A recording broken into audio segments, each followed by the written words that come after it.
You're This right. is disgraceful. Yeah. I'm disgusted. I don't like this person to the point where I want to meet them and tell them myself. Dear Shandy.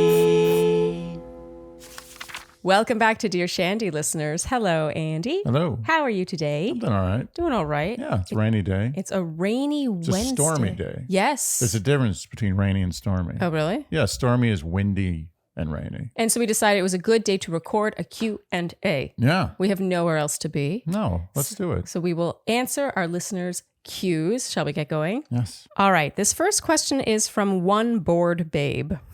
Dear Shandy, thank you for the time and effort you put into your work as it truly accumulates into an obvious labor of love. Thank you for letting us witness the beautiful love you've built and the friendship that holds you together. How nice. Thank you. One bored babe. Here is my dilemma. I, a 32-year-old female, recently entered my first committed relationship in 3 years. I have enjoyed dating around, flirting, and getting to know different people, but my goal has always been to find my person, as I am a true hopeless romantic. However, I have a rather tumultuous relationship history that I've worked through in therapy and don't want to repeat. Because of this, I am hyper aware of how my mind and body respond when I'm around the men I date. I haven't found anyone that I felt ready to commit to until now. My boyfriend is the most respectful, thoughtful, accepting, and sweet man I have ever dated. He is soft-spoken, introverted, and endearingly anxious. He plans dates based on the things I like. He is an excellent communicator, emotionally available, and his example of vulnerability makes me feel safe in a way that I've never experienced before. Okay, I'm Randy. I'm waiting for you to say, well, what's the issue? We're finished here. I am totally at ease when I'm next to him. The problem is I am bored. I am so bored, in fact, that sometimes when we are together, I just want to take a nap. Don't get me wrong. We laugh and have a good time too. I genuinely enjoy his company, and we both agree that being together is weirdly easy. But is there such a thing as too easy? Is what I'm feeling just a lack of toxic relationship behaviors, or is it a lack of passion altogether? Is this what a healthy relationship feels like? He told me that his last girlfriend broke up with him because he is, quote, too nice. And I'm starting to see her point. I feel guilty for even thinking this way because I should be grateful for how wonderful he is. But I can't stop wondering if this is all there is. As someone who is typically attracted to more extroverted, lively partners, is his easygoing, introverted personality just something I'm unfamiliar with? Do I need to give it time for the excitement to build, or am I doomed to doze off on all of our dates? For context, he is 34 years old, and we have only been exclusive for 2 weeks, but had been seeing each other for a few months before we decided to commit to each other. I will happily receive any advice or insight you are willing to share. Sincerely, One Bored Babe. This is a tough one, and it's universal. Yes. And unfortunately, I'm going to have to be the bad guy here. Oh? Yeah. Are you trying not to be the bad guy? I have a feeling you're trying not to be the bad guy. I am sitting... You want me to be the bad guy? No, I wanted to see what you say. Yeah, I know what's going on here. Let's hear it. I'm going to make an analogy here. Okay. And it's based on the fact that you can't question your own tastes. Uh-huh. I hate goat cheese. Okay. Sure. I hate it. Yeah, and I love it. It makes me literally sick to swallow it. Yeah. Like I will Andy almost gags. throw up. And it could be snuck into the dish, like maybe into a sauce. Yes, and, not and mental. it wasn't on the menu, like you didn't know, and it could be the smallest amount, like an amount that I don't even notice. And you're like, there's goat cheese in here, and you end up being right. And one time I got a bagel with cream cheese, but instead of putting cream cheese on it, they put goat cheese, but it looked exactly the same. Which is a crime. I mean, I love goat cheese, and I still think that's a crime. Yeah, I mean, what if I was allergic to goat cheese? Which I basically am. It's okay. Anyway, the point is that the second my mouth touched that thing, I like my whole body sent tingles up my spine. Okay. So anyway, the point is it's not a mental thing. Okay. I hate goat cheese. That being said, I'm not going to try. I'm not like, you know what? I need to figure out, everyone likes goat cheese. Most people like goat cheese. I'm not going to try to fit in and be like, I like goat cheese. So you're saying that She doesn't like boring people. And there's nothing wrong with being boring. He's probably a very nice, decent guy. He's probably a very good human being. Yeah. But if you want excitement in your life, if you want dynamism, if you want to be kept on your toes and not know what the next day brings, then you can't be with a boring guy. This is only 3 months and 2 weeks into the relationship, correct? Yeah, 2 weeks exclusive. 2 weeks exclusive. Yeah. And she's already writing into a podcast about being bored. Let me tell you something. Being bored in a relationship is often worse than being just angry at your partner. It's one of the worst. Is boredom an emotion? No, it's a state of being, I guess. I think so. Well, whatever it it's is. a luxury to be bored. Let's be honest. Boredom is a luxury. It's a luxury. It's a first world luxury. Yes. However, if you strive for, greatness in your life, if you want really stimulation, the best things in your life, if you want to live life to the fullest, you cannot be with someone who bores you. Yes. You have to choose to be bored. Sometimes I'm like, you know what? I want to be bored. And I sit and I'm just like, I'm going to think about things and do nothing. Okay. And that's great. So you think one should have to choose to be bored? Have to choose to be bored. And in this case, she's not choosing it. It's just happening. It's being put upon her, and she has to choose to not be bored. And unfortunately, I don't think this relationship is right if she's already talking about being bored and writing into a podcast. I will say one caveat, and this is the only thing to everybody who's yelling at me right now for being a jerk. I don't think many people are. Oh, but yeah. There are some people. Maybe the occasional person, but finish your point. Boring people are yelling at me. In a very Who are you boring calling way. boring? Yeah. If she has a lot of work to do on herself, if she goes for like the bad boys, the classic guys who are going to get into trouble and cause drama, and there's going to be fights and passionate sex and then fights and then makeup sex and all that stuff, then she's got to do work on herself. Yes. And maybe this guy is the perfect guy for her. Yes. But I get the feeling there's a happy medium. Yeah. Happy medium. I agree. So she touched on her tumultuous relationship history. And so if we're going to base it off that, then I would say, give this a little time. You sort of need to detox, right? If you've been in relationships where it is that up and down, up and down, up and down, then you suddenly, when it is really easy, and by the way, we both really think that it should be easy. Yeah. It should be easy to get along. When they talk about how they marvel at how easy it is to be together, that is a good thing. And yes, you should be looking for that. However, the idea that in his presence, she just wants to take a nap. I still think that spending time together should be stimulating. And for me, the big, big issue here is that it's only 2 weeks into being official. This to me should be honeymoon period. Super stoked to call him her boyfriend. You know what? And instead, she's thinking about what his ex said when he broke up with her and agreeing with it. It's too early. It's too early to be feeling this way. I couldn't agree more. I feel like boredom is like a weed in your garden. You're like, oh, that's kind of a pretty little plant. I'm going to leave it there. Yeah. I think it's okay. It's going to live with my other plants. And then a year later, your whole garden is weeds. Totally. This is the end of my garden. Yeah. And I think it can also turn into a sort of resentment or a lack of respect or something, a lack of admiration for her partner. Yes. I already feel the admiration for him waning. I can feel it from the beginning of the email towards the end. First she had all the wonderful things about him. And then towards the end, it's like, oh, his sheen has faded throughout this one email. Yes. Can you imagine what it's like in the room? I think that it's possible to find someone that it's easy to be with, one board babe, but who also keeps you on your toes. And I know this is something that I was looking for and that I found. I think you're a nice guy, but you're not too nice.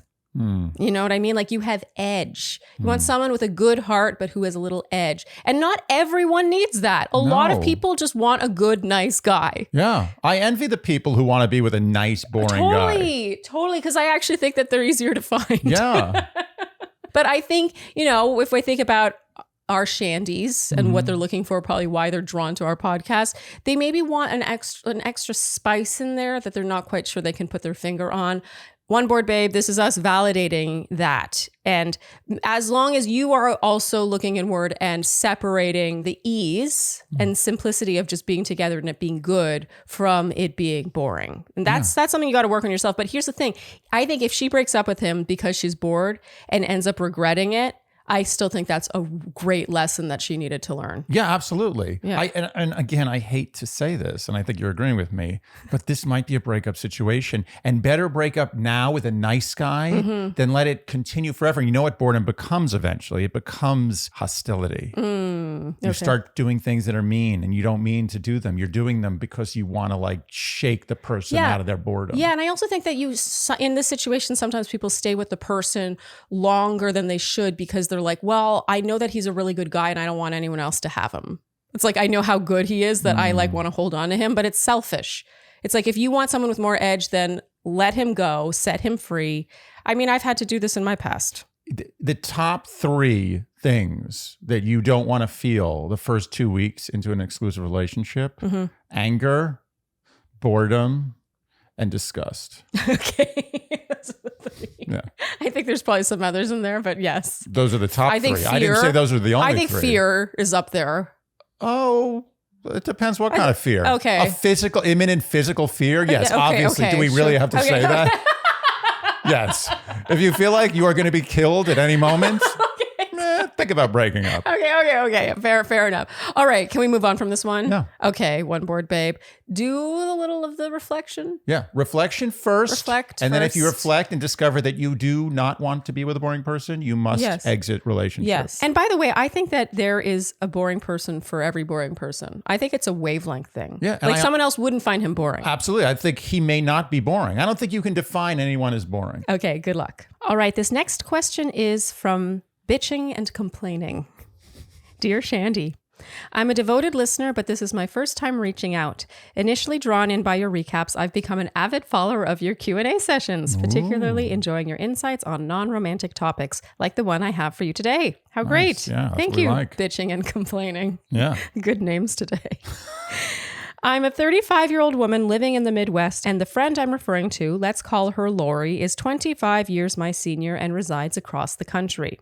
Our connection blossomed through an online group for single women during the COVID lockdown, despite never meeting in person. Lori and I talked daily, supporting each other through challenging times and valuing our mutual need to verbally process. Lori is single but financially well off and doesn't work. I love my career, but I struggle financially, and my job is demanding. When I was having a frantic morning, Lori made a dismissive remark. Maybe working full-time isn't for you. Considering my financial situation and current needs, I expressed how that doesn't make sense. Eventually, the conversation returned to her redecorating and how the weather was lovely for a walk. I have a feeling there's a lot of passive aggression in this relationship. I mean, even that just felt so passive in both ways. Like both of them are so Yes, passive. quite lovely weather, isn't it? Returned to her redecorating. Suddenly, Lori went silent for an entire weekend, causing me concern. When she finally responded days later, she cited my complaining and bitching as overwhelming without prior indication of feeling burdened. I felt blindsided by her abruptness. She had never attempted a boundary or expressed how she felt. Days prior, she complained about feeling inconvenienced by her piano teacher. I showed understanding for her despite her schedule being wide open due to not working. I felt our venting was mutual. I responded that our friendship had run its course, and she swiftly agreed, immediately blocking me on social media. After 3 years of sharing intimate details of our lives, I was bewildered by the suddenness of this harsh ending. Though I recognize this might be for the best, I struggle to comprehend her harsh words and swift exit. I wish for a more considerate conclusion rather than feeling abruptly cast aside.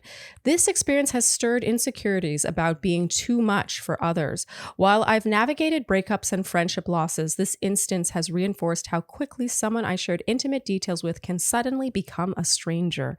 I seek your advice on letting go of this hurt and moving forward. Thank you for your guidance. Warm regards, Bitching and Complaining.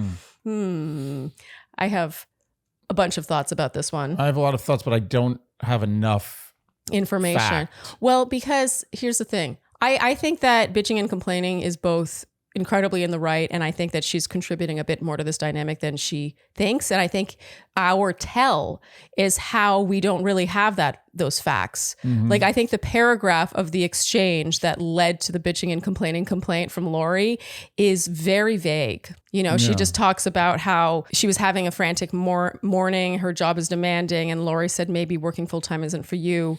And then she expressed that doesn't make sense. And eventually the conversation returned to Lori redecorating and the weather was lovely for a walk, which to me, that last sentence does feel a little passive aggressive. I do feel like there's, a lot of friendships are really circumstantial. Not all, I don't want to say all, but I think some. And in this case, this friendship, they joined as, a singles group during COVID for company. They'd never met online. They're across the country from each other.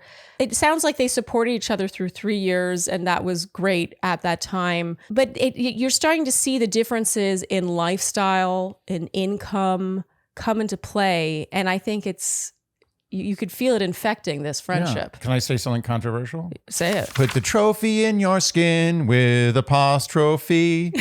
The trophy. So the trophy in your skin, maybe your skin becomes award winning when you really look after it. When you up your skincare regimen. And what better way to up your skincare regimen than to get serious with prescription skincare? We all know that there is a next level when it comes to skincare that you cannot buy at your local Fosora, your local drugstore. It's the souped up level of your skincare regimen. And normally, historically, you would have to go to the dermatologist to get a prescription for said skincare. But no. With Apostrophe, they connect you with board-certified dermatologists so you can get prescription skincare without leaving your sofa. And you know what? Let's face it. Your skin is pretty damn important in the grand scheme of things. Yes. It's your covering. You're covered by your skin. Why not have a service that allows you to get over the friction of skincare? I used to get my prescription from my doctor, and it was for prescription tretinoin, 0.5%. And then I was able to just move over to Apostrophe. I don't have to go to the doctor to get that anymore. And then this is the best part. It's shipped directly to your door. And in the first place, you fill out their online consultation where you take selfies of your skin. You describe what your skincare concerns are. And maybe those concerns could be fine lines, wrinkles, dark spots, skin texture, acne. And we're not just talking face acne. It could also be on your body. You can also treat chest knee, back knee, and butt knee. Yes. And then a board certified dermatologist will review your information and then prescribe you something if they think you need it. And by the way, they have topical and oral medication. And then you never have to leave your house. It's great. So we have a special deal for our Shandies. Get your first visit with an Apostrophe provider for only $5 when you go to apostrophe.com/Shandy and enter promo code Shandy. That is a savings of $15, and this offer is only available to our listeners. To get started, go to apostrophe.com/Shandy and click Get Started. Then use our code Shandy at sign up and you'll get your first visit for only $5. And we thank Apostrophe for sponsoring this episode. So Charlene, as much as I'd like to focus on this podcast, I can't help but be distracted by your silk top. Oh, my silk top. What's so distracting about it, Andy? It's classy yet sexy. Oh. It's understated yet looks expensive. I mean, I agree. When people wear silk, and you can always tell, like, if it's real silk, it looks expensive. It looks fancy. I feel fancy wearing this. You would never believe, though. Quince has not only unbelievably affordable 100% silk, but it's washable. No. Yes. Quince is known for their washable silk pieces. I also have one of their washable silk dresses that I love. Plus the affordability. This top is $59.90, which for a silk top that you can also wash is just an unbelievable ridiculous deal. And that's the price, not a sale price. Yes, because Quince partners with top factories directly and they cut out the middleman. So those savings they pass on to you, the customer. And I mean, oftentimes what you're paying for is that brand name tag, right? By cutting that out, you get the same quality of some top brand names, but you get them at prices up to 80% less. It's an unbelievable deal all across the board. Whenever I go shopping on Quince, it feels like everything's on sale, except that's just the price all the time. And very important, Quince only works with factories that use safe, ethical, and responsible manufacturing practices. So get warm weather ready with Quince. Go to quince.com/Shandy for free shipping on your order and 365-day returns. That's QUINCE.com/Shandy for free shipping on your order and 365-day returns. Quince.com/Shandy. Can I say something controversial? Say it. I don't think there should be any friendships without meeting in person first. Period. Not even pen pals? No. Yeah, as kids, maybe. Before you're a full adult. Okay. You're basically buying a car without ever driving it. I think that's very risky, and I think it's sloppy. Well, so how do you think it's risky in this situation? It's risky because you don't know a person until you've smelled their breath. And I don't mean that you don't know a person until you know if they have bad breath or not. I mean it figuratively. Like you don't know someone until you're physically there, seeing their cues, seeing how they move their eyes when they look at you, seeing what sparks their attention, what they ignore that you say that you feel is important in your life. I know what you mean. The eye contact, you can't do that over the phone. You can't even do that over Zoom. No. I don't believe it. No. And so I say this is a lesson. It's a 2-part lesson for her. Okay. For bitching and complaining. Is yes. that her name? B and C. Yeah. I think number one, don't put a lot of weight and don't engage in a lot of in-person relationships. Yeah. I don't know if, to say she's not good at it is too much. I think no one's really good at that. You I'm just not never good know at what it. you get. It's a I'm going to grab be bag. honest. I am such a better in-person friend than I am online. Oh, yeah. So much better than Zoom, better than text. That's where I shine as a friend, and I kind of suck with the other stuff. I completely agree. I actually think that no matter what kind of person you are, whether you're super outgoing and charismatic or really sheltered and socially awkward, either way, you're always better in person. Yeah. Like over the phone. Well, I actually think it's kind of a red flag if you're not. Yeah, I agree. Yeah. So my point is, number one, don't try to avoid these types of relationships. But number two, maybe you should be a little more generous with yourself regarding the people that you choose to let into your life. So you think she's been settling for a friendship that isn't really... It's weak. It's just a person to like reach out to, like, oh, I'm lonely. You got a heartbeat and you seem like, you've got two eyes and a head. And, you respond to my questions with words, like you're good. No, just have higher standards for the people you let into your life. You're a valuable person. Pick better. Okay, pick better, says Andy. Yeah, I think that that's true. But I also, how do I word this delicately? I get the sense from this email that bitching and complaining harbors resentment for Lori's financial situation. She feels resentful. It came up a couple times in this email that, Lori, she has all the time in the world to have piano lessons and then complain about her piano teacher. And, her issue is redecorating and she doesn't understand that I have to work full time. I can see that being frustrating, but I feel like if you're frustrated by that dynamic, like you said, like they've never even met, like you don't need to, it would behoove you to befriend people who are in a similar place in life. Lori's 25 years her senior.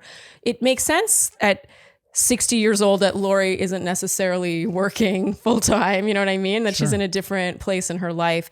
And so it stands to reason that Lori wouldn't understand bitching and complaining situation and bitching and complaining doesn't understand Lori's situation. It's like the thing that brought you together as friends, it has sort of passed. Yeah. I mean, that's debatable if you want to talk about COVID having passed or not, but the lockdown has passed. And I think it's okay to let a friendship run its course. The other thing I want to hold her responsible for is that when Lori went silent for an entire weekend, bitching and complaining, asked her what was going on. And then Lori responded days later, citing bitching and complaining. And bitching and complaining felt blindsided by this abruptness. And I can understand that it would feel kind of aggressive, an aggressive thing to say. But I also think that in that moment, bitching and complaining could have been like, oh, that's not how I saw it situation. Let's hash that out rather than responding that their friendship had run its course. And then she's hurt that Lori agrees. Lori swiftly agrees and blocks her on social media, but it was bitching and complaining who said first that their friendship had run its course. Right. So she really is the one who I think spearheaded the ending of the friendship. I agree that it was aggressive on Lori's part, but I think that a conversation could have been had there. I couldn't agree more. If you ever say in a romantic or platonic relationship, I think this friendship or this relationship is over, you better mean it. Yes. Don't ever bluff with that. Yes. You always have to mean it. Yeah, you cannot be the wounded victim when the person is like, okay, yeah. Then what are you going to do? Yeah. What do you? Oh no, I was just kidding. Yeah. Like you're using our bond, the only thing that humans have with each other, as a weapon, to scare me. Yeah. Go to hell. Yeah. And here's the thing, I can picture a lot of people who maybe hadn't even intended for this to be friendship ending, being like, okay, fine. Yeah. I don't know if I would have been above that either, honestly. If in this situation I said, well, honestly, you know, I don't know if I would ever be like, you were bitching and complaining. But if the person I had a criticism about responded by being like, okay, well, our friendship has run its course. If in the heat of the moment, I'm not 100% sure, I wouldn't also be like, okay, bye. Yeah. In this case, two wrongs make a wrong. Yes. Because both of them, I hate to say this because I understand your frustration. Yeah, so do I. But number one, are these being done over text? I don't know. Is this a text situation? I think this is text, yeah.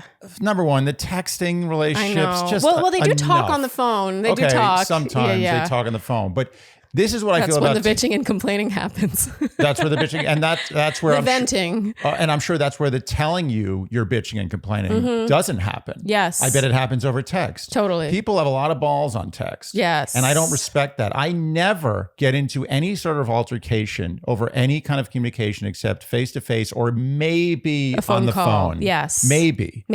Because there is too much interpretation on the table Yes. when you're not face to face. You cannot say something offensive or confrontational to someone over text ever. Yeah. Ever. Yeah. I completely agree. And here, one last thing, and then I swear we'll move on. She says, I felt our venting was mutual. I think there comes a point in your life where a friendship that's based quite a bit on venting I feel like there comes a point where you kind of want to grow out of that. And I understand that they met, during COVID and they served a purpose for each other. And I think that that's totally fine for that to have run its course. But I also wonder if from Lori's perspective, she finds bitching and complaining to be too negative. If the venting aspect of their friendship grew too negative for her. Do you know what I mean? Yes. It's that's what I'm very saying. possible that she's had enough. I'm only saying that because I have experienced that in some friendships where, I don't want to say that friendships have been based on that, but sometimes the venting or the complaining is the thing that brings a friend to life. And I will observe that and kind of participate. But I find as I get older, I've kind of like lost interest in doing that. And I've learned that if I don't partake in that same way, that the friendship doesn't have the same vibe. Yeah. You know what I mean? Like the person's not that interested anymore. I agree. No more. You take out venting. What do you have? Yeah. You talk about the interior design of your apartment. Yeah. Or how nice a day it is to go for or a how walk. nice the weather is. You start talking about the weather. Lovely weather we're having, huh? Yeah. Yes. Okay. Quite lovely. I think that we've answered this one. Bitching and complaining. I hope it doesn't sound like we're coming at you. I think this is a learning experience. Totally. I think that this is a time to reflect in a self-critical but not self-loathing way. Totally, yeah. I think just look back on this relationship because this relationship, honestly, in the grand scheme of things, wasn't that real and wasn't that important. No. If you've never seen face to face, I'm not buying it. I agree. It's not for me. Totally agree. But I think you should look back with a critical eye, and again, a self-loving eye, but a critical eye, and what you accepted from her, what you gave to her. Yes. And look at those two sides of the equation and figure out if one or both of you were just not doing this right. Totally. And also, like, maybe what you accepted from her isn't what you need to accept from a friendship. Yeah. Like, aside from what you can't. That's the main takeaway. Totally, yeah. I think my original thesis is that I don't believe in this friendship. Yeah. Okay, we'll move on.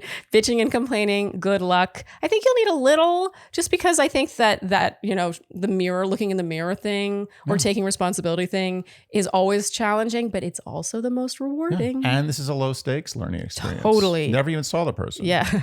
Okay, this next question I've decided to do next because of the mention of Zoom. Zoom. Yes, when you mentioned Zoom, friendships, Zoom.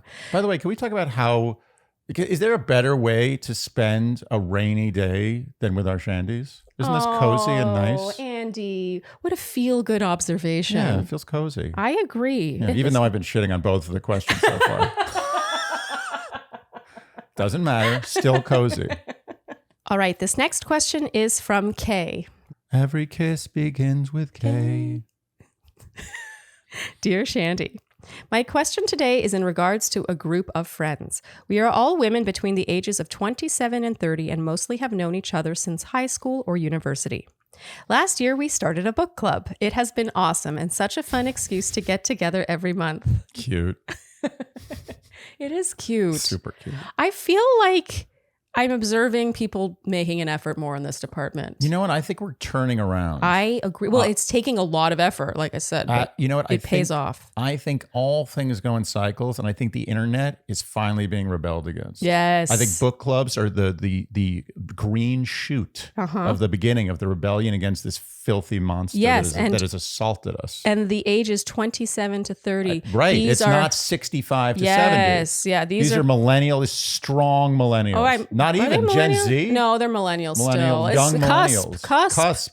I mean, these are people who've had internet for most of their lives, you know what? if not all. I'm gonna go on a limb here. This is a big prediction, and I'm not saying it's happening next year or even in the next 5 years, but in the next decade, there will be a generation of people who find it cool. Like the kids in high school who are cool are the ones who don't have a phone or not on social media. Oh, I have a dream.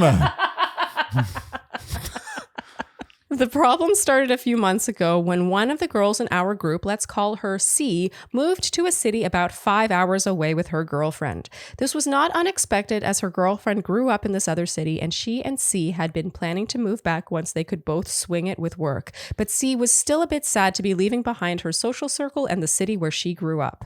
She does know people in the other city, but mostly through her girlfriend.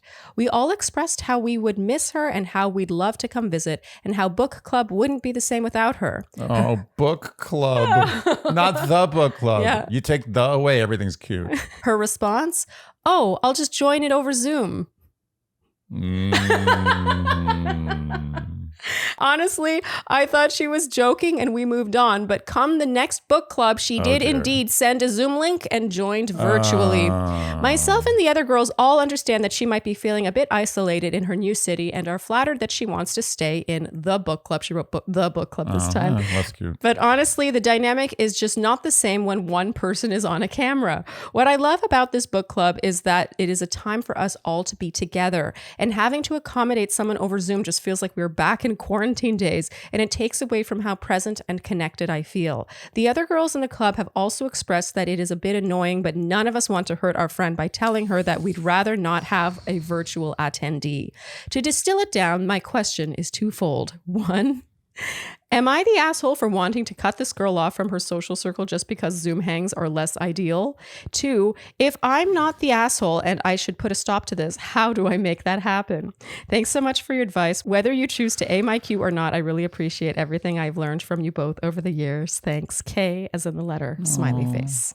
Andy, you were shaking your head. This is a tough one. Yes. But I think it's tough, but at the same time, very simple. This is what I think. Okay. I think they made their bed. Okay. And the time to banish her from book club was out of the gate, which I think should have been done. It's like you leave the city. I think the rule should have been laid down immediately. Like, yeah, we really love you, but we're not doing Zoom. It's going to screw up the dynamic. But instead, they let her Zoom. And once you let her Zoom, it's over. That's it. Now you've established it. Now you're saying, you know what? We didn't enjoy your Zoom. Oh. Your presence, your digital presence was upsetting the group. So we've decided no more. So what you're saying is they never should have given her a chance to have her digital presence. They let the now. genie out of the bottle. It's over. Their fault. They have to live with it. I'm sorry. I think they should have laid the law down harder right out of the gate. Okay. I feel for C. I think that this friend, she's moved 5 hours away. I think that it never hurts to lead with compassion, especially since C has done nothing wrong except move to a city 5 hours away with her girlfriend, presumably to be with her girlfriend. I think there should be costs for moving 5 hours away. Yeah, of course, but there's already costs. She's in a new place, and most of the friends she knows there are all through her girlfriend.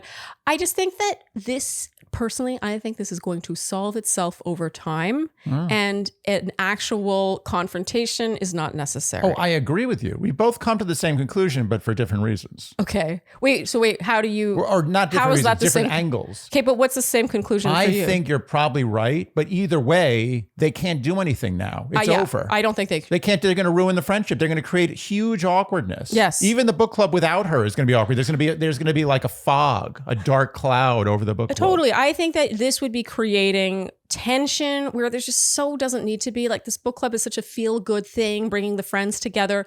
I think what you should do, Kay, is you and your friends who are there in person at book club should just make an effort to not let C's Zoom presence or digital presence affect the dynamic. So no one needs to baby her or make sure that they're like going up and taking turns talking to her. It can just be on the room in the corner. You know what I would say? What? I'd say just put her on mute.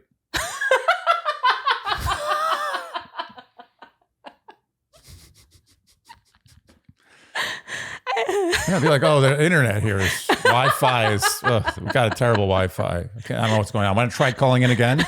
Oh, no, we can't take the call. No, it's totally broken. Charlene, there are some apps when I go to on my phone. Yeah.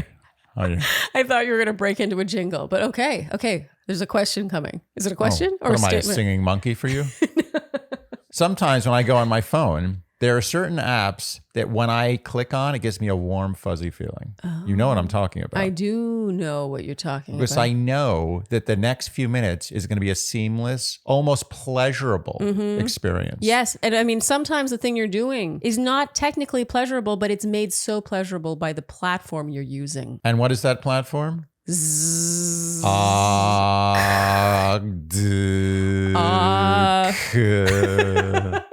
ZocDoc.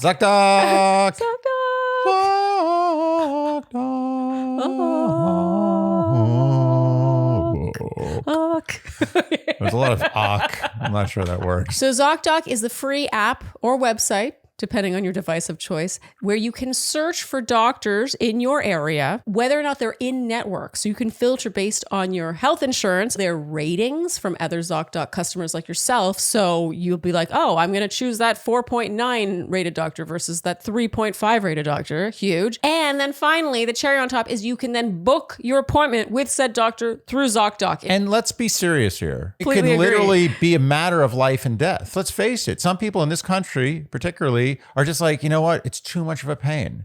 I'm just going to go to this doctor that, I know about. And you could be missing out on another doctor in your neighborhood who takes your insurance, who has unbelievable ratings, who's going to be more attentive and more knowledgeable about your condition. Yes. That might literally change your life. Totally. I mean, your health is not what you should be cutting corners on. No. And the typical wait time to see a doctor with ZocDoc is 24 to 72 hours. Some are even available same day. So go to ZocDoc.com/Shandy and download the ZocDoc app for free. Then find and book a top-rated doctor today. That's ZocDoc.com/Shandy, ZocDoc.com/Shandy. So Charlene, we've been using EarthBreeze Eco Sheets for quite some time now.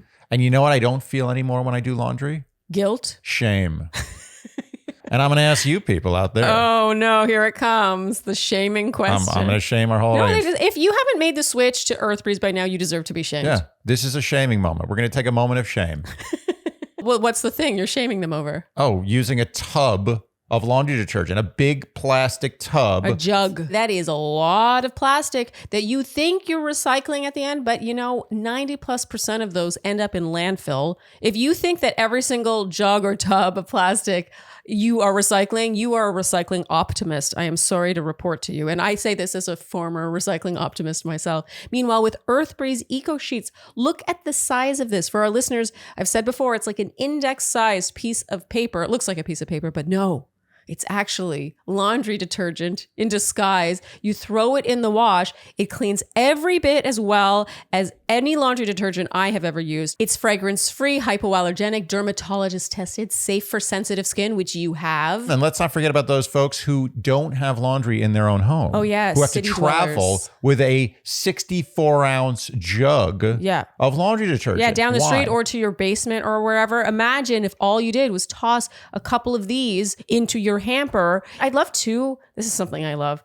Like you can rip it in half. Yeah, if you need a half or a whatever load. amount, you can be like, oh, I think I need a little bit more. You can just adjust accordingly. You don't have to waste a whole other sheet. So right now, our Shandies can save 40% off EarthBreeze by going to earthbreeze.com/Shandy. That's earthbreeze.com/Shandy to cut out single-use plastic from your laundry room and get 40% off your subscription. earthbreeze.com/Shandy. Yeah, but they just should just not baby her. Like, don't hold her digital hand through it. She's not special. Just because she's Exactly. on Zoom doesn't mean like, oh, now let's go to the Zoom person and see what she has to say. No, she gets talked over. Yeah. She may get interrupted. Yeah. She may get muted. You never know. Well, and to But be honest, that might make her kind of lose interest in that too. Yes. Because I know exactly what Kay is talking about. I course. remember Who was the dynamic? during lockdown having a couple of Zoom hangouts, and they, as much as I loved all these friends individually and as a group, but in that setting, it felt like an interview. It's like, okay, now, Sarah, it's your turn. What have you been up to for the last month? Can I tell you something?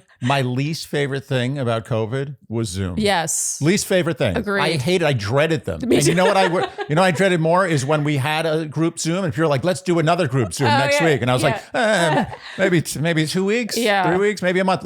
You know what? Maybe not. Maybe let's just wait till COVID's over and then see each other. Yes. Or just call each other on the phone and have a normal conversation. I really struggled with the idea that it was now my turn. Like I was now holding the tissue box. Yeah. What are you doing, Charlene? Yeah. Are you just wasting your time? And suddenly my face was like the big face. You know what I mean? It was the big screen. No one wants to be the big face. No. Even when I coughed, I was the big face for a second. I was uncomfortable. Yeah, totally. Okay, so my point being, Kay, I totally understand. I just think that they don't need to accommodate C so much beyond just letting her be in the corner via Zoom, and she can speak up when something happens. But if she doesn't hear something that's said or whatever, I just don't think they all need to baby the Zoom participant. Yes, I agree with everything you're saying. And I think that over time, C will lose interest. Or maybe take the subtle hint that maybe this isn't the right way to do it. Yeah.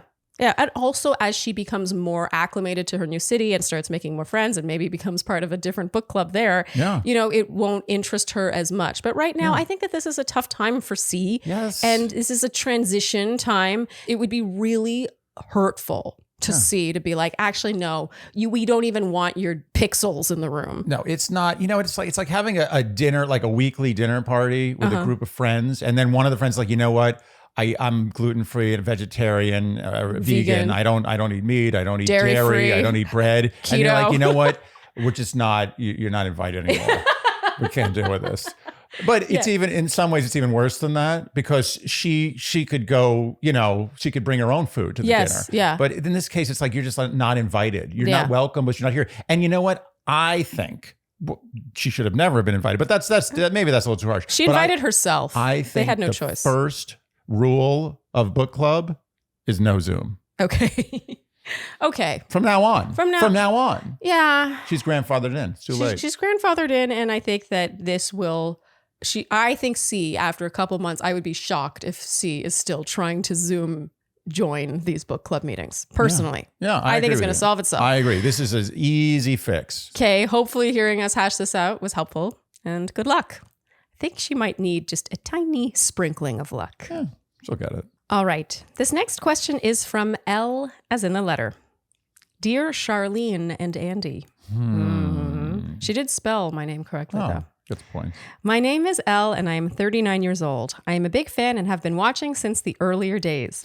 Although my husband is not a Mandy, even he sings the Dear Shandy intro jingle every now and then to acknowledge your presence in our living room speaker. Wow. I love listening to you guys and agree with a lot of the advice you give, so I wanted to hear your thoughts on this particular situation surrounding my good friend's wedding-ish. Uh-oh, wedding questions. My friend, JJ, 35 years old, with whom I have been friends for over a decade, is getting married to her longtime boyfriend. We were friends with them when we were in our 20s and single, but now my husband and I are close with this couple to the point of spending holidays like Thanksgiving together. They have also lived with us for about a month when they were in between homes and needed a place to stay, and they often pet sit our fur babies when we went out of town. We are pretty close. What kind of fur babies? No pictures? So we are pretty close. No pictures.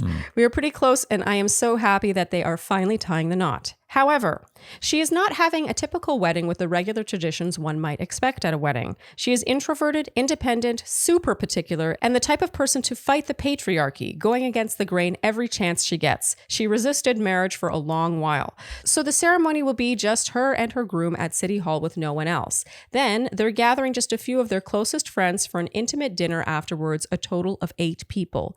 No family. Also, we would be required to pay for our own meals.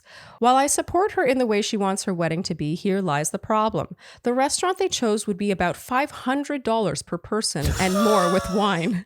That's $1,000 plus tip and tax, plus whatever wine. Can I tell you something? Yeah. I don't like this person. I just don't like her. Plus, is that wrong? Who the hell does this? Who the hell does this? Plus what? Fight the patriarchy. I'm speechless. Plus whatever wine everyone decides to have. We had already bought a Cozy Earth sheet set for them as a wedding gift too. Side note. They're buying gifts and they're dropping $500 a person? Side note, thanks for the Shandy discount code. That is a lot more than we want to spend for a friend's wedding. I must admit I am more used to the traditional weddings where the bride and groom provide dinner. So I felt a little thrown off. I told JJ that we are not comfortable with paying that much for dinner. $500 a person? Before wine. And she told me she would understand if we didn't come. I then expressed that I felt we were between a rock and a hard place where option A, we decline their offer and feel like cheap friends, making money the reason we can't join them on their special day, or B, we attend but spend money we feel uncomfortable spending. Her response was, quote, would it make you feel better if I just uninvited you? Okay, done. I'm done. Done with this friend. I'm over. It's over for me. Although I broke up with her. I'm done. Although I'm certain she did not intend any harm, this response really hurt my feelings. I think she was just trying to be practical and aiming to suggest a solution, but it threw me off further. We're almost there, Andy. Our conversation ended on an awkward note with me begrudgingly succumbing to attending. A week later, we got a revised invitation to a less expensive restaurant that would only cost us about $350 total. Where are these restaurants? Where do they live? In Monaco?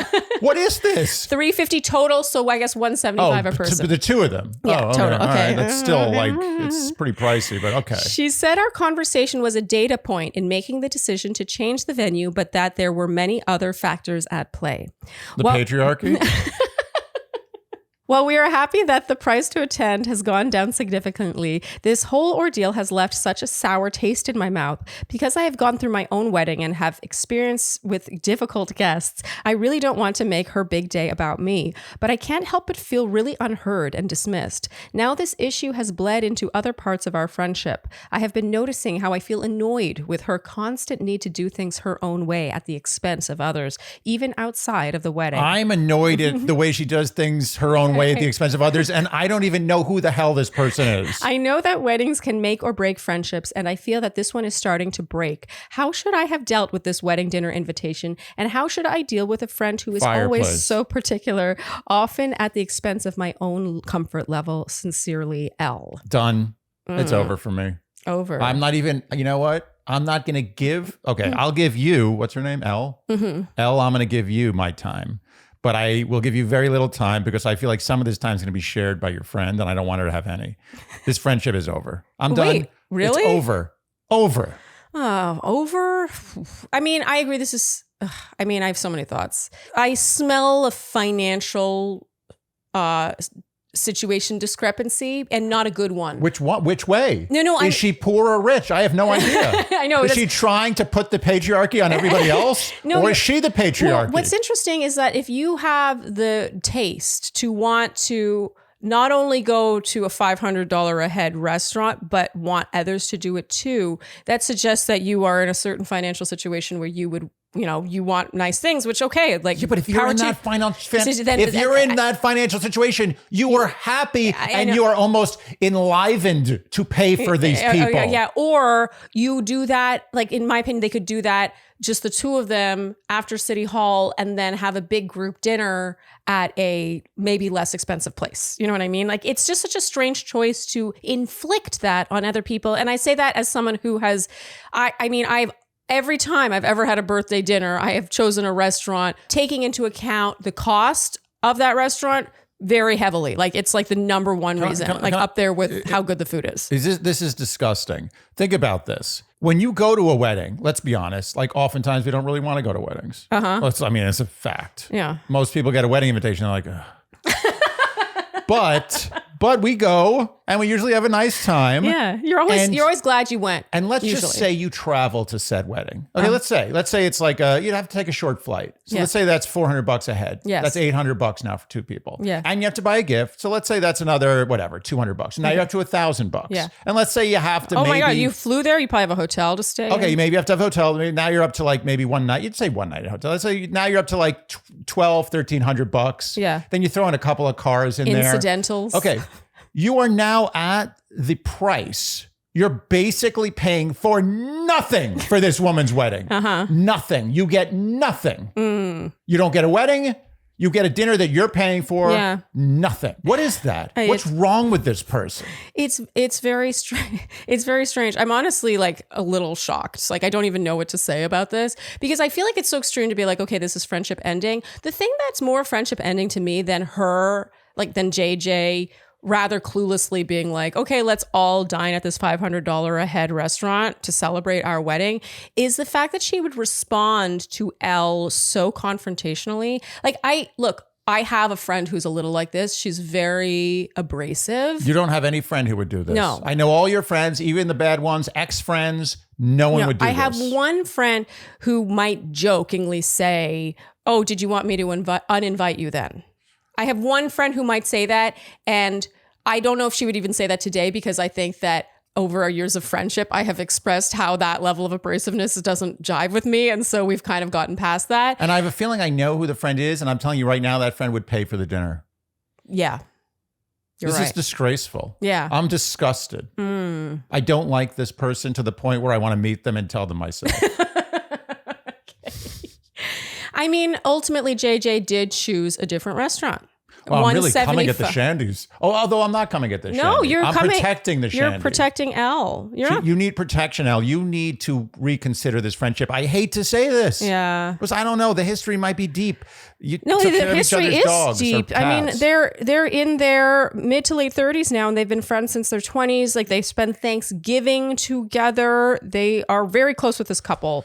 So, like, I think that sometimes it takes a catalyst for you to see something in someone that has always been there. And this is that thing. This was a gift. That moment. Yeah, Elle now is like, wait a minute. This was a $1,000 gift. Yeah. They gave, negative $1,000 gift. They paid for a lesson in life. Reconsider this friendship. This person is very questionable. I don't know if this is friendship ending, but it is friendship distancing. Friendship reconsidering. If you're a very go with the flow person, and I relate to this, Elle, because I'm also this way. Like, when the friend is like, oh, actually, I don't want to do that anymore, and I want to go here, and I want to go to that restaurant. It's like way more expensive than the other one. I tend to just be like, okay, like whatever makes you happy. Like, I'm pretty chill, but there comes a point where the lack of reciprocation bothers you than the actual concessions that you're making. You know what I mean? Yes. And I think that that's what might be happening here. Elle, I don't want to give you hard advice on like how much you should back off or end this friendship or whatever. I just think that our talking through this might be what you needed to hear, and you can do with this information what you will. You know what this is? I've had this situation before. Sometimes when we have a friend, we're under hypnosis. It often happens. Sometimes it happens with narcissists, which I'm not completely dismissing as a possibility here, but I'm not going to go there. And sometimes it just happens with people who are like really aggressive in their friendship. Yeah. Like very confident and very dominating. Yeah. But I will say that I've been under these hypnoses. Yeah. Hypnosis. Thank you. And there has been a moment, always. There's always a moment. It's not a pattern necessarily. Like subconsciously, I'm recognizing the pattern, but I'm ignoring it. Yeah. There's always a moment where I'm like, whoa, what was that? Yes. And it snaps me out. And I'm like, oh, what about all these other things? Yeah. I'm done. Totally. Done or distanced completely. It's the moment where the hypnotist he's goes, like, and exactly. And I think that this was your snapping out of hypnosis moment. Yes. And I'm not, look, I've now broken up 3 friendships on this Q&A already.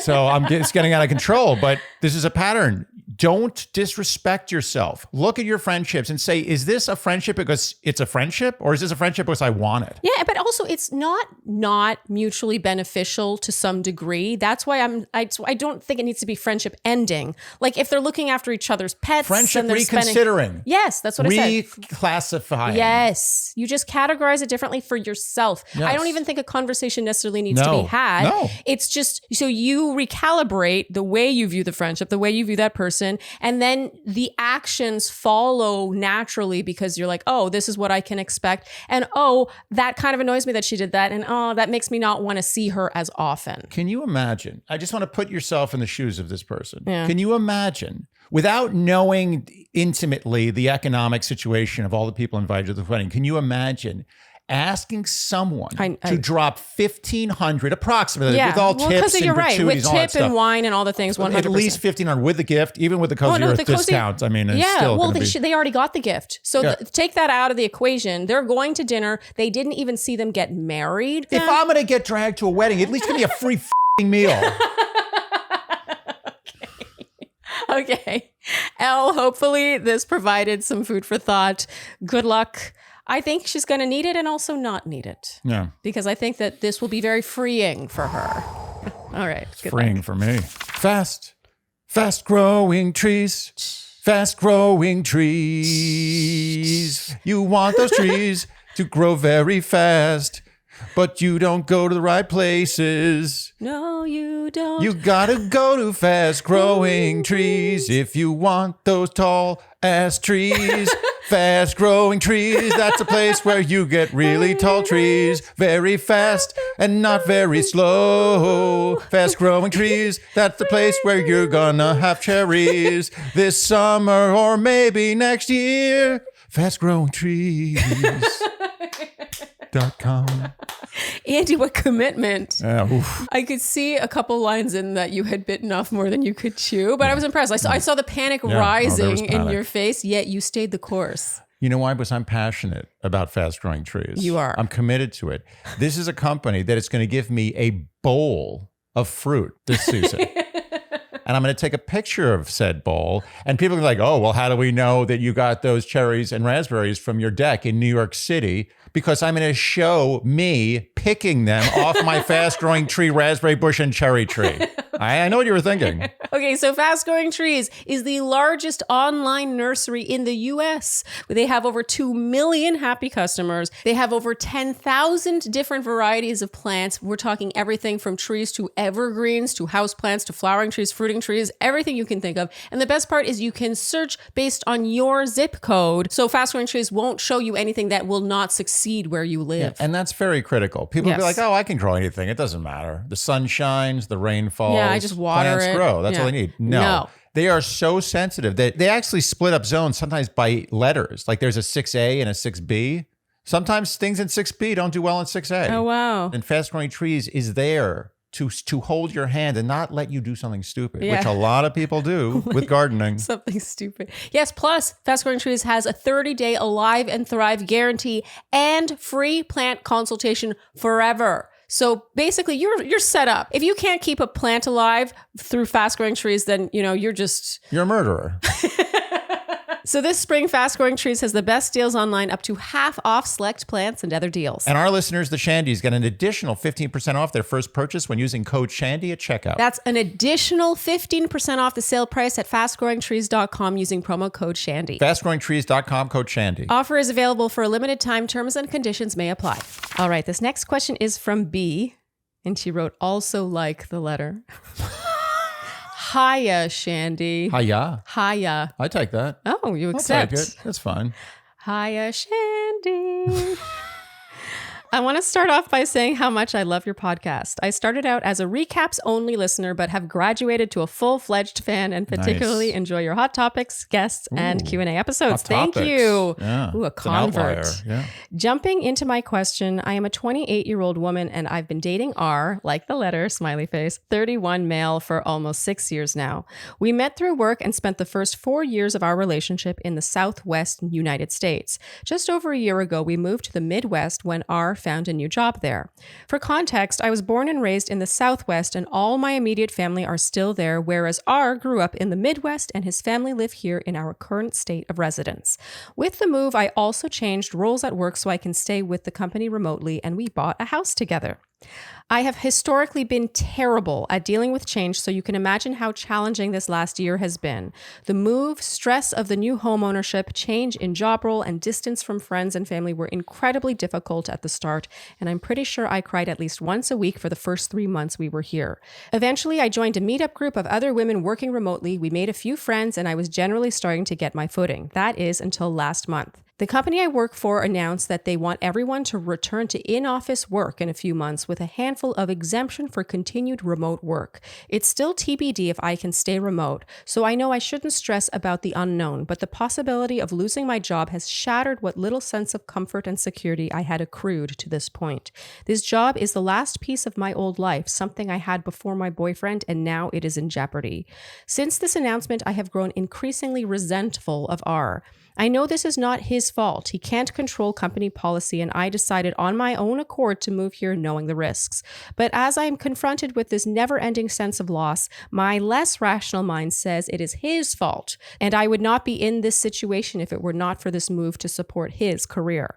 I also can't help but look at how much more I have seemingly sacrificed for our relationship and feel like I'm at a disadvantage here. I feel icky just saying that, but it's how I feel. I don't think I personally could have asked R to do what he's asked of me, and I'm not sure he would have been as amenable as I've been. He is very particular about where he is and isn't willing to live, and has shot down many of the hypothetical future hometowns I've suggested. I now find myself at a crossroads and am left with these unanswered questions. How do I resolve these feelings of resentment before they destroy our relationship? Have I sacrificed too much, if that's even possible? And is there a way to balance the scales, so to speak? Thank you in advance for your consideration. Much love to you both. Sincerely, B. Okay. Well, this is very hard. It's timelessly hard. Timelessly hard. And I will say this falls into the category, I don't know what to call this category, but it's the category of like, if I decided to cross the street when the light was flashing red instead of waiting till it was green and we got hit by a car, is getting hit by a car my fault? Now, if it's flashing red, it's telling you, like, just hurry up a little bit. You're good, but just get to the other side. That doesn't mean that we got hit by the car because it was flashing red. The guy went through a red light. Yeah. It's still a red light, whether it's flashing red or green. Okay. So am I to blame for making a decision that caused us to get hit by a car, but wasn't in any way supposed to do that? Yeah. And I couldn't have possibly known that. Yeah. So he's not to blame for this situation. Yeah. That's the first thing she has to really internalize. Yeah. But the question is, how is he reacting to the situation? Yeah, she hasn't really touched on that, has she? That's what we don't know. And that's what I and you need to know what to do in this situation. If he's like, deal with it. Yeah. I don't care. Yeah, isn't it interesting? Or if he's like, oh my God, this is so upsetting. Let's figure out a way to make this work. Yeah. I don't know. That is such a good point. You know, I was focused more on the logistics and like how much she had done and he had done and hadn't done. But you're right. What's missing is a paragraph about how R is supporting her through this. It does slightly bother me that he's just shooting down all her ideas. That is a bit to me. But that's the only piece of evidence we've gotten about any interaction between the two of them. Yeah, even when she says she's been growing increasingly resentful of him, has she communicated that to him?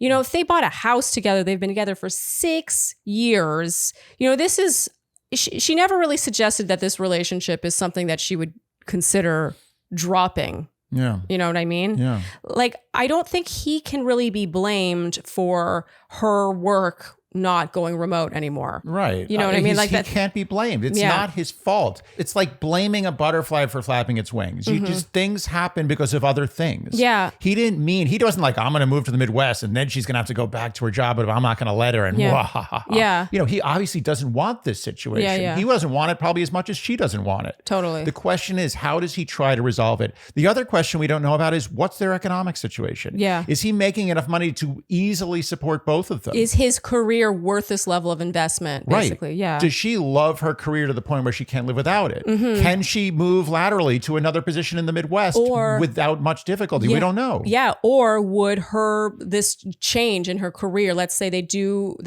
she's not allowed to be remote anymore and she has to get a new job in this place. Maybe this new job might be the thing she needed. You know what I mean? It might be just the thing she needed and would make her happier than anything. Yes. I love how honest she is about historically having a very difficult time with change. And you can feel it in this email, but I don't feel like she is taking enough stock of how well she's been doing given all this change. You know, she's like, we finally found our footing. Made our friends, blah, blah, blah. It's been overwhelming, but we've done it. I don't feel like she's taking enough time. And this is going to sound really cheesy. It is. But gratitude. Yeah. There's got to be a little more gratitude, a little more positivity, a little more taking stock of the opportunity she has in her life right now. Yes. This is a mental shift for me.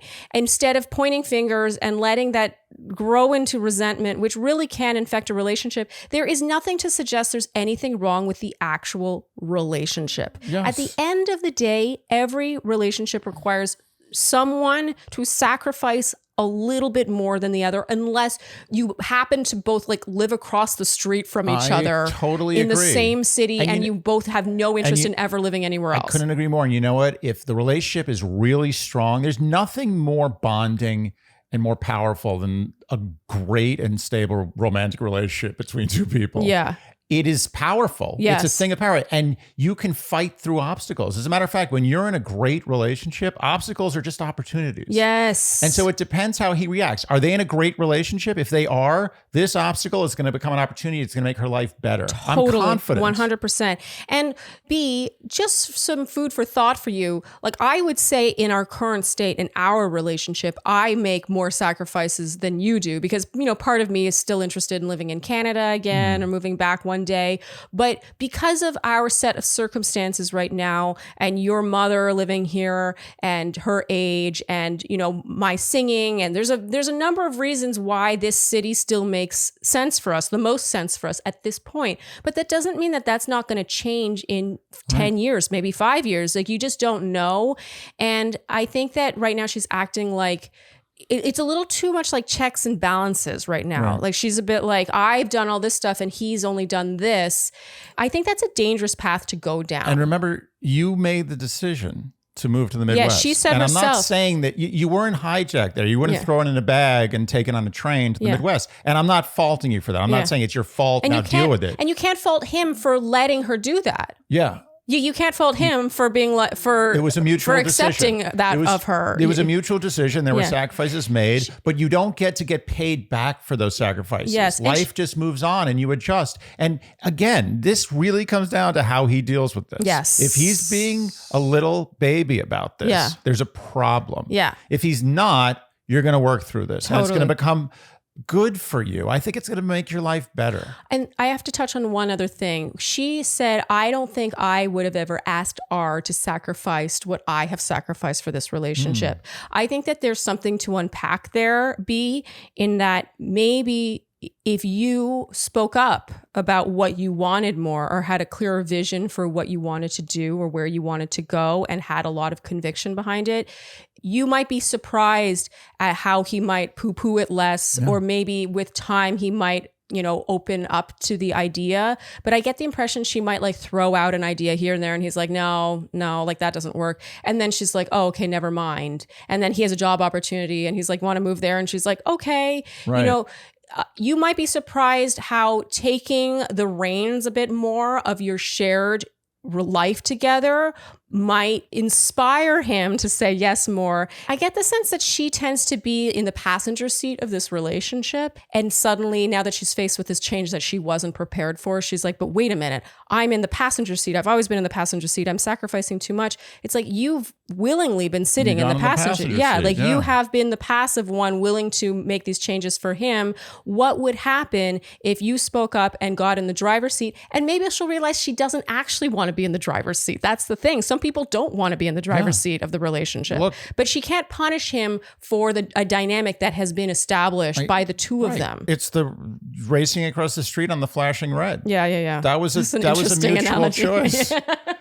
But I will say there might be a middle ground compromise here. Not a compromise, but a choice she can make. Saying a power move suggests that there's power dynamic. Yeah. I Don't don't want go to say there. that. There's no power moves. I don't want to say that. A move for yourself. Yes. A move for her could be to go back to her hometown and spend 3 months working at this job and just see what it's like and see how she feels. And if she's like, you know what? This job is my life. I don't want to ever live without this situation. I love being near my family. I don't miss my man that much. Yeah. Like maybe this is it. Totally. Maybe it's a trial period. Maybe this is the time to reassess this relationship and this dynamic. Totally. And to rediscover, I love that idea. Rediscover who she is outside of this relationship. She's 28. They've been together for almost 6 years. 22. They got together at 22. Think about that. 22 is a baby. It's a baby. It's a little baby with like one little hair coming out the top of its head. Like, Some babies are born with lots of hair. Yeah. What's up with that? I don't know. Whenever I see a baby come out of the womb with lots of hair, it creeps me out. That's the thing that creeps you out. Well, I mean, there's a lot of blood and guts, but it's really like, why should you have that much hair when you come out of the womb? You should be bald. You don't need it. I want a bald baby. So yeah, she's been in this relationship for much of her 20s at this point. Yeah. I love that idea. If this is haunting her to that point where she's growing resentful, make a decision for yourself. Like, what would that look like? Maybe you go back and you rent a place for a few months and just give your work a go and see your friends and just explore what it is to be autonomous outside of this relationship. And you will either discover that you really like that, and that is going to be so much information, and what a great lesson to learn before you even turn 30. What a wow. I'm jealous. That's great. Or you'll be like, oh wow, I really miss my boyfriend. I miss the life we were carving out. I miss the sense of opportunity and exploration and the unknown. And maybe this job represented something else. Maybe it represented my independence. Yes. And my independence can take another form now. Yeah. I don't need this job to define me anymore. Totally. Yes. Okay. I think we answered All right. it. So that's what you should do. Yeah. And then cut to him, be like, okay, we're done. Shouldn't laugh. But. Okay, I'm laughing at the delivery, not the joke. Okay. Okay, but I'm assuming, because she did not spend time talking about him not being supportive, that he has been supportive. Yeah. And him poo-pooing ideas of places to live, like her spitballing ideas, I do not think is him not being supportive. This is one of these I want to update for real bad. Oh, yeah. Is this a sleeper, this one? It was. Is this, yeah. This doesn't seem like that uncommon. Well, you know what it is? It is common. It is common, but in each one of these, despite how common it is, it's so universal that even if there's one tiny little twig to hold on to that's different than the other one, you can go in a different direction. Yeah. All right, B. Good luck. I do think you're going to need it, but I think this is an exciting time. 28 years old. 28. This is a babe in the woods. She is on the brink of so much discovery. See this as an opportunity versus an obstacle. Yes. Actually, in Cantonese, the word obstacle is opportunity. Really? I just made that up. Cantonese? Why'd you choose I don't know. I picked the first language that came to mind. It wasn't, Western. I wonder if there is a language where they mean the same thing. I bet you there is. Yeah, some native language. Yeah. I bet you. Yeah, some language where they just had everything figured out and we've lost our way since. Yeah. Can you imagine if they're like, of course, obstacle is an opportunity. How could you? It's like saying like blue isn't blue. Yeah. The sky is like, blue. How redundant to have separate words for those. What's an obstacle? I don't even understand what you mean. I relate to what she's going through, but I think this is an exciting time. And whether you see it or not. She's in some ways, and I don't mean to say this in a derogatory way, but she's some ways frozen at 22. And not in necessarily a bad way. Because there's people, high school sweethearts meet at 16. They happy life. They grow together. But and in this case, they grow together. They bought a place together. But my point is that she's still kind of 22. She got frozen at 22. But she got into a long-term relationship. She kind of stopped and she let growing the relationship, in the orthodox way. Yes, she started letting the relationship dictate her life choices. Her independence has been merged with the relationship. Totally. And I think that at 22, you have a lot of growing and learning to do. And I think it's great that you're in a good relationship. But this is your time. This is your journey. This is her journey into the desert. Yeah. On psychedelics. She gets to make not necessarily psychedelics, but she gets to make up for lost journey. She gets to make up for lost time now. 22 to 28. Yeah. Can you think of more formative years? That's it. Those are such massive years. That's it. It's time for her to take control. And taking control might be nothing more than shifting her mindset and choosing to be really happy with where she's at. Yes. Okay. All right. We're moving on. To the end. That's the end of the Q&A. Oh, that's it? Yes. Oh, okay. Any final thoughts? A lot of friend conversations today. The friend dynamics are often more complicated than romantic dynamics. I love friendship questions. I always have to coax Andy into answering friendship questions. Should I tell them that? Oh. Yeah, you prefer the romantic ones. But then whenever I do friendship ones, you get really into them. Well, I assumed when we started a relationship podcast that it was romantic relationships. Oh, no. But that's just the tip of the iceberg. That's the tip of the iceberg. Yeah. We should start doing animal relationships. Now that we can speak to that. Yeah. If you enjoyed what you heard today, you know what we will ask of you, and that is to like, subscribe, hit the notification bell, follow us on Instagram and TikTok, leave us Apple and Spotify. Podcast ratings and reviews. Tell your friends and generally do all the things you would do to support a podcast you enjoy. Thank you so much for tuning in, and we'll see you next time on Dear Shandy. Bye-bye.